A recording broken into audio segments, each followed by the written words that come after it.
ତମର ପାଚିଲା ଆସୁନ ତମର ଟଚି ଡାକିଆ ପାଚିଲା ହେ ସନା ହବ ସନା ଆମ୍ବ ନା ତାପସ ଆମ୍ବ କହିଲା ସନା ଆମ୍ବ ତମେ କତ ଗୋଟେ କବା ତୁ କାମ ଲଗାଇ କରୁଛ ନାଲି ଆମ୍ବ ନାଲି ଆମ୍ବ ତମେ ହଉତା ଆମ୍ବ ତମେ ହଉତା ରାଣ୍ଡି ଛୁଆ କପା କିଏ ବେସାଳ ତ କଥା ମୋତେ କୋଉ ବାକ ଲୋକ ତମେ କବା କପସ ତ ଖାଇବାକୁ ଦଉ ତ ମୋତେ କହିଲ କଞ୍ଜୁସ ପୁରା ବାପା କାଲି ଏମିତି ମେଣ୍ଢା ଉପରେ ରଡ଼ି ଛାଡୁଛ ମେଣ୍ଢା ବେଳେ ମନ କରୁଛି ଆଉ ଭଲ କୁକୁର ଏତେ ସାହସ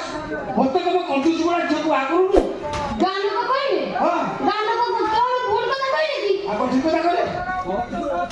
ତମେ ତମ ଝିଅର ବାହାଘର କରିପାରୁନ ବୋଲି ଗାଁ ଲୋକ ସେଇ ଠିକ କଥା କହିଛନ୍ତି ଏଥିରେ ଭୁଲ ତାଙ୍କର ରହିଲା କଣ ତମର ତ କଞ୍ଜୁସ ହଁ ମୁଁ କଞ୍ଜୁସ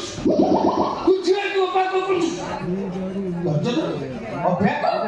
ତୁ ବୟସ ତୁ ବାହାର କରିବି ବାପା ମୋ ବୟସ ହେଇନି ମୋ ବାପା କି ତମେ କହୁଛ ମୋ ବୟସ ହେଇନି ମୋ ବୟସ ମୋର 28 ପୁଣି 29 ହେଲାଣି ମୋ ସାଙ୍ଗର ଝିଅ ମାନେ ବାହା ହେଇକି ଛୁଆ କାଖେଇଲେଣି ସେ କୁସୁମର ଗୋଟାଏ ପୁଅ ଆଉ ସେ କବିତା ତାର ବି ଗୋଟାଏ ଝିଅ ଆଉ ତମେ ଜାଣିଛ ନା ସେ ସୋନାର ପୁଅଟେ ଆଉ ସେତିକି ଜାଣିବୁ ତାର କଣ ଜାଣିବୁ ନାଇଁ ହଁ ସେଇଠି ଗଲାବେଳେ ତମେ ସେ ଛୁଆ ଜଣ କରନ୍ତୁ କଣ ଛୁଆ ଜଣ କରି ଲୋକ କହୁଛି ବାହାର ହଉ ସେ ବାହାର ହଉ ସବୁ ଛୁଆ ଧରିଛି ଜାଣିଛୁ ମୋତେ ଯାକ ପାଠ ପଢ଼ୁ ଓକିଲ ଲାଗୁ ସାରା ବଦମାସ ଧୈର୍ଯ୍ୟ ଧର ମୁଁ ବନ୍ଧୁବାନ୍ଧବ କରୁଛି ସାଙ୍ଗସାଥି କରୁଛି ଚାରିରେ ମୁଁ ଚାକି ବୁଲଉଛି ଗୋଟେ ଭଲ କ୍ୟାଣ୍ଡିଡେଟ୍ ମିଳୁ ତ ବାହାର କରିଦେବି ବାପା କୋଉ ଦିନ ଭଲ କ୍ୟାଣ୍ଡିଡେଟ୍ ମିଳିବ ମୁଁ ବାହାଘର କରିଦେବ ସେତେବେଳକୁ ମୁଁ ବୁଢୀ ହେଇ ମୋ ଚୁଟି ପାଚି ଯିବନି ଆଉ ବାଳ ଥିବ ନା ସୁଲପାପୁଡି ଖାଇବି ବାପାକୁ ବାଳ ଦେଖିଲାଣି ଛୁଆ କଣ ହେଇଗଲାଣି କାହିଁ ଏମିତି ବାହାଘର ହଉଛି ସେ ଧୈର୍ଯ୍ୟ ଧର ଦେଖ ମୁଁ ଏମିତି ବାହାଘର କରିବି ଗାଁରେ କେମିତି ବାହାଘର କରୁଛି ଦେଖିବୁ ଗାଁ ଦାଣ୍ଡ ପୁରା ଦୁର୍କେଇ ଦେବି ବଡ଼ ଯାତ୍ରା ଆସିଲେ ଗାଁ ଦାଣ୍ଡ ପୁରା ଦୁର୍କେଇବେ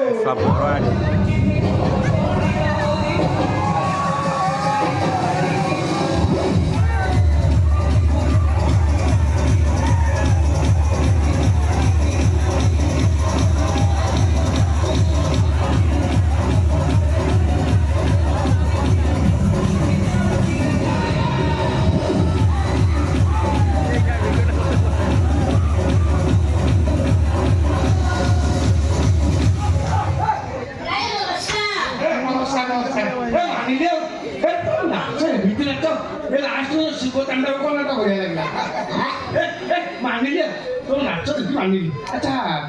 तब किए बापा मुझे जान कर लेंगे हे नालिया तुम्हारा बहुत काम हो उठना जाओ पहले मुझे अंकल दुनिया भी है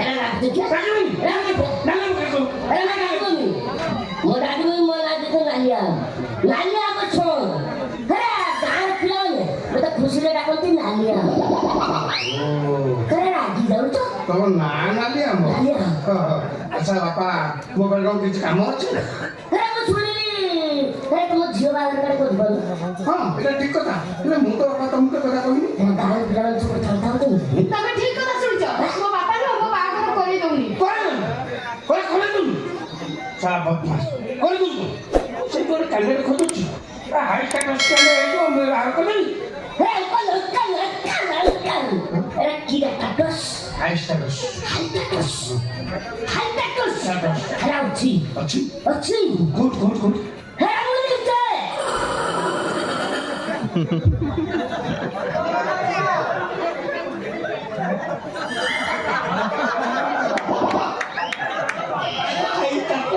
अंकल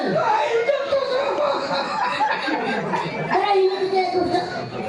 अंकल टाटा सब जान ले मादन का आओ कोन